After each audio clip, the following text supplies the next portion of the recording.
right, guys, welcome back to the GM Outlet YouTube channel. I appreciate you guys for watching. If you're new, please subscribe. If you have subscribed, thank you guys so much. I really appreciate you guys tagging along. I really enjoy making these videos, and I'm gonna keep them coming. I have something very, very, very special that I'm gonna introduce to the channel here soon, and I hope you guys stick around for that because it's gonna be pretty epic. But for today, we're gonna be checking out Myron's 08 LSA supercharged Avalanche. It's a hell of a build. I'm really excited to see it, mostly because he is my first customer for the GM Outlet. So this is a customer that purchased a brand new motor from me in a crate still, put it in his Avalanche, LSA supercharged it, put a 4L80 in it, and basically did a hell of a build. So I'm really excited to check it out in person, and we're waiting for him to show up. So when he gets here, we're gonna check this thing out. Myron showed up, and we're looking at the 08 Avalanche? 07. 07 Avalanche. 07. And Myron, you want to say what's up? What's up? So Myron was my first customer, as I mentioned, and that was what, June of last year? June of last year. June 2021. Yeah.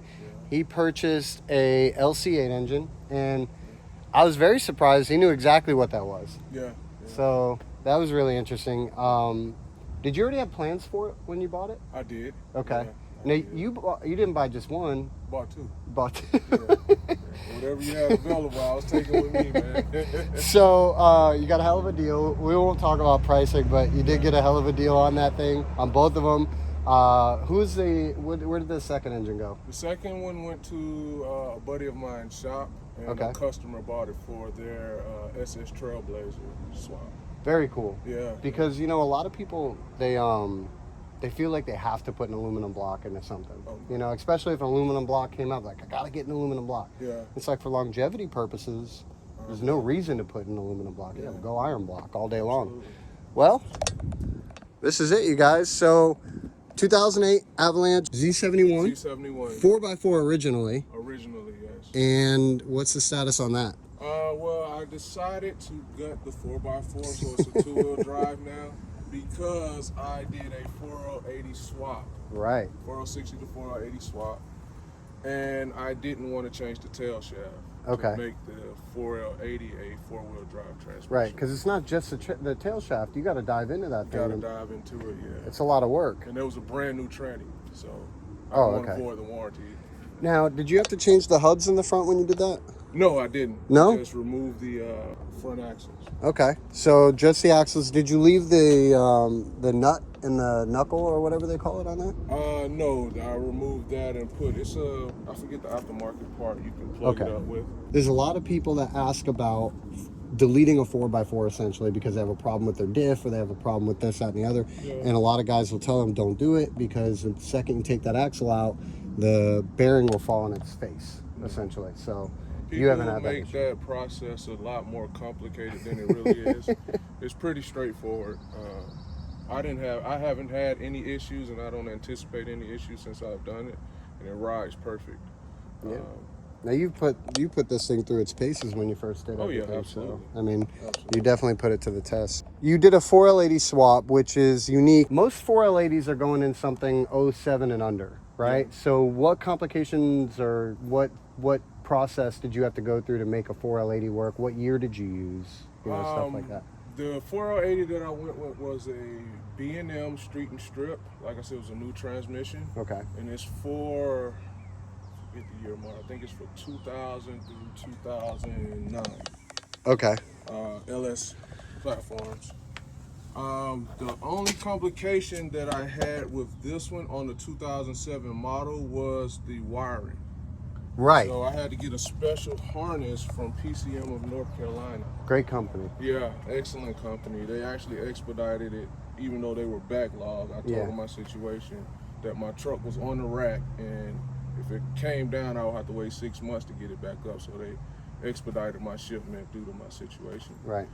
But I've talked to them on the phone a couple times, and every time I've ever called them, they've been great to work with. People, so man. Yeah, man, for sure. Excellent customer service. So they hooked you up with what, a harness? Harness, yeah. It's a 4L60, 4L7, 4L60, 4L65, 4L72, 4L80 swap harness. harness. Okay. And Very cool. I can get that part number for you. I Okay. don't remember it off the top. Yeah. So that basically allowed you to utilize the stock harness. Stock harness, right? And then you didn't have to do any segment swapping. Okay, So right. all the work has been done for you with their harness. With their harness, there are some other options you can utilize, but it's far more complicated. Requires adding pins. Adding pins into the ECM, right? Into the ECM, yes. Right. I've seen that before. Yeah. So it's really interesting to me because this is a 07 and up new body style truck with a, new body style transmission essentially. And that is something that a lot of people talk about doing and want to do in the future is a 4L80 swap. And check out PCM of North Carolina, you guys, because apparently they make it really easy. I mean, I thought they would. If there's going to be a company out there to make it easy, would be them. Yeah. And we didn't talk about that before we started filming. Just that's ironic that you use them because I'm a big fan of them. Yeah. Wheels. So these are 6s? 26 by 10. 26 by 10. Oh my God. I didn't even realize the width when you pulled up. That's right, yeah. Those are big wheels there for sure. Jeez Louise, look at the lip on the inside over there. Nuts. What rear end are you running? I'm running a Eatonton True Track 410 gears. 410 gears. So now it's rear wheel drive, 410 gears. So it's a posi rear end, right? So this thing probably hauls ass, man. Yeah. What are you doing for suspension? I see some shocks here. I went with Rough Country. I wanted it lifted. 2.5 in the front and 1 inch in the rear. Was that mostly to fit the 6s or? No, I just wanted that stance. Okay, Yeah, very cool. and with forged upper control arms, and that's pretty much it for suspension. Man, it looks great. I didn't go too extreme with suspension, not yet, but I do plan on. My plans for the future is to actually drop it. How much you gonna drop it? Probably 2 from stock. Okay. In the front. Nice. And 3 from stock in the rear. So pretty tasteful, nothing crazy. Nothing crazy, yeah. We don't live in Southern California, We're in Atlanta, so we got to watch out for the potholes over here. Yeah.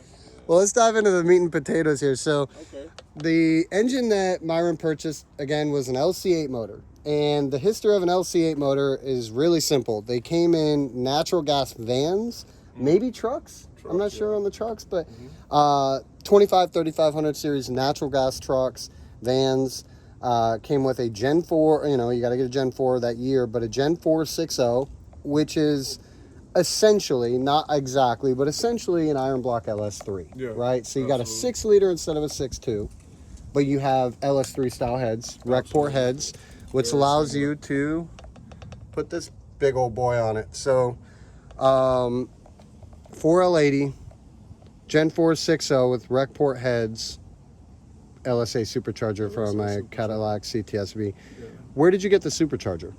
I ordered it. I actually got the supercharger in parts. Okay. So I found an excellent deal. A gentleman had one for $1,000 for the blower, and then I paid like $800 for the lid. Because they usually go about $1,500 to $2,500, right? $1,500 to $2,500. Not a bad deal at all. Yeah, it was an excellent deal. So it's all just pieced together by you shopping around. LSX Innovations provided the front accessories. Okay, so accessory drive. All your accessory drive right here. Yeah. And do you know what size pulley you're running? It's a stock pulley. I don't know the size, whatever the stock size is. I don't remember. I do plan on upgrading it. So you have a truck motor or a van motor in here essentially that was meant to run on natural gas. Now pushing how much horsepower you think? Last dyno it was 525 to the wheel. To the wheel and 500 torque. Where would that put you? About 650? Well, no, it's 2-wheel drive. Yeah, 2-wheel drive. So maybe like 620, right over 600? Yeah, pretty close. Now that was pre-headers, pre-exhaust upgrade. That was just bone stock everything with the blower.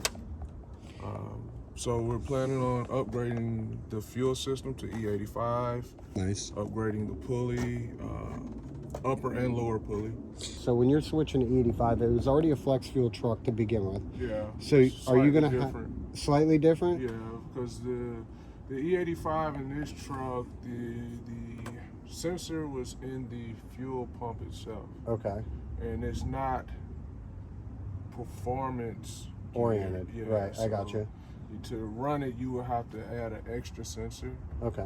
Usually along the side here. Okay. And then you would be able to run E85 from a performance-based standpoint. Now, as far as the pump itself, is that going to push enough flow? I don't know. I don't think so. Yeah, that's something so. Trial and error type deal? Yeah, with this truck, man, you pretty much have to create your own platform. So what we're going to have to do is run a separate fuel tank, smaller fuel tank, with a separate fuel pump, like a Walbro or something. Okay. To compensate when it runs low on fuel. Yeah. Or tries to lean out on you or something like that. What injectors are you running in here? Dex work, 1,000-pound injectors. Very cool. LSA injectors, are very small. Yeah. I had these injectors flow tested, and they didn't even have the attachments to properly seal the injectors. They did good? Yeah, they did fine. Icebox? Yes. Very cool. Yeah. Now, what shop helped you the most installing this? Extreme Chassis Dyno, my boy Twy and Bobby. Appreciate you guys. In Ackworth, Georgia. Yeah, man. Some of the best in the state, man. And we'll probably end up doing another video on this thing over there. Yeah, absolutely. Because you got a couple tweaks you need to make, and we'd love to catch this thing actually on the dyno. Yeah. I have the dyno footage, so I'll put that in right here.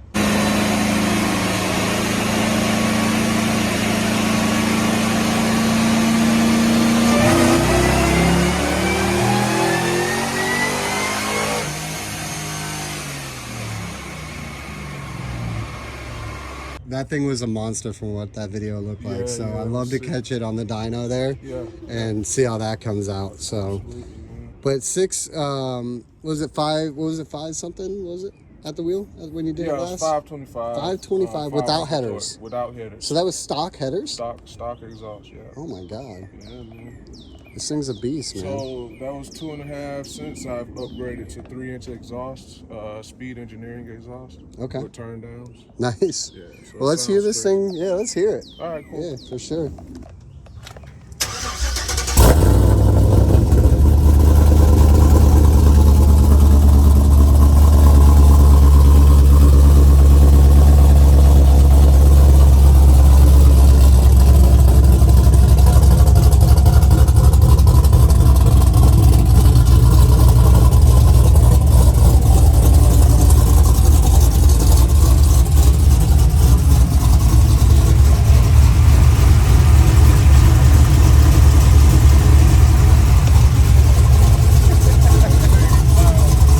Pretty loud. Is it straight pipe? Yeah. Alright guys, we're gonna go for a ride in this thing. I'm super excited. Oh, I love the black interior too, man. Mine's not black at all. It's the exact opposite. And this thing gets stock is pushing what, 300,000 miles? So you're pushing it because getting close to me, that it's got 375 on it. Ooh, original 4L60, original LC9.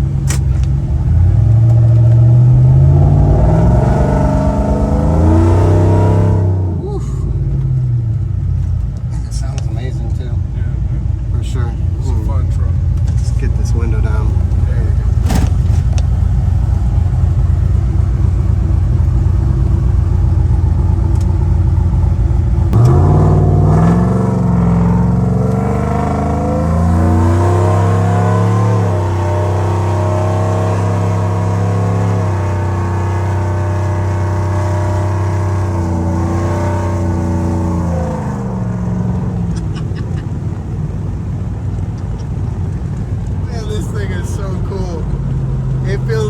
Different than a sports car, I'll tell you that right now.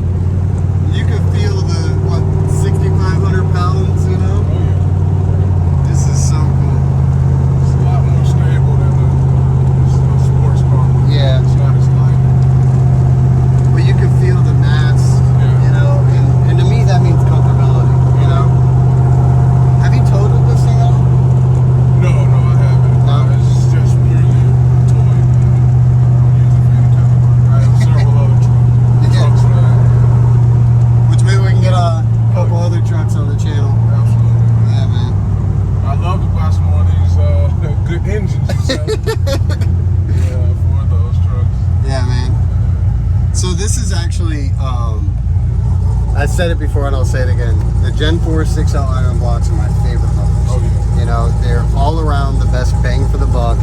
I get countless requests for LS3s or 6.2s, and they're the most, in my opinion, they're the most inefficient motor out there compared to what you could get for a lot less money, right? So you get an iron block 6.0, it's bulletproof at that point, already from the factory. Just do what you want with it, you know what I mean? Throw all the horsepower on it.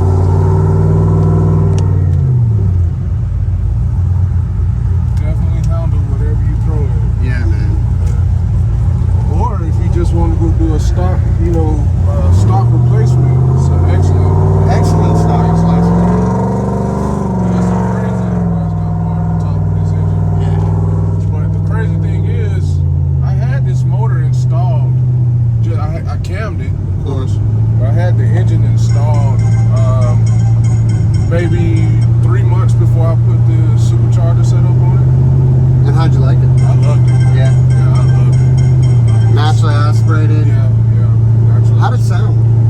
It sounded good, man. It sounded really good. It's kind of hard to stock exhaust, though, yeah, right? Stock exhaust, exactly. Yeah.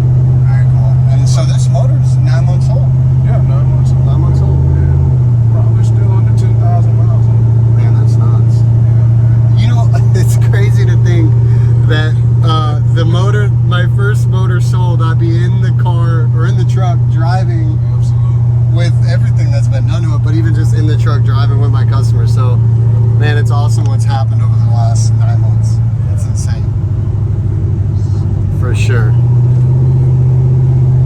Definitely blessed me with this one, man. Yeah, man. Well, it feels great. I mean, the torque is insane, and you're still working out the kinks on it. You know, it's a fully custom build. Yeah. It's not something you could just slap together overnight and call it a day. No. You know? This is something that you got to continuously work on. Yeah. Even with like just simple things like carbon buildup and this and that, you gotta maintain it and make sure that it's running top notch at all times. So right now it's just 97 tune, and that's it, right? That's it. Yeah. Or 93. 93. I'm sorry. Yeah. 93 tune. And, that's 97. E87 93 mix maybe. Yeah. Man. Oh my God. What a beautiful truck, man. Well, Myron's got to head out. I wanted to get this in because, man, you know, this episode is going to mean a lot to me because Myron being my first customer and having the opportunity to see this thing built in person and take a ride on it or take a ride in it. Man, what a blessing. What a great opportunity. And I really appreciate it, man. Sweet, brother. Sweet. Yeah, man. Appreciate you, man. Well, check out some more episodes, you guys. If you're new to the channel, definitely subscribe. If you've already subscribed, I really appreciate you subscribing and hanging out. Go check out some older episodes that I've done. A lot of really cool projects in the past and in the future. Got a Jeep project probably coming as well, which is going to be super cool. And same motor, but it's just a L96. Oh, okay. So that would be super dope. The natural gas. Exactly. Yep. So very cool truck, you guys. I hope you enjoyed it. We'll catch you on the next one.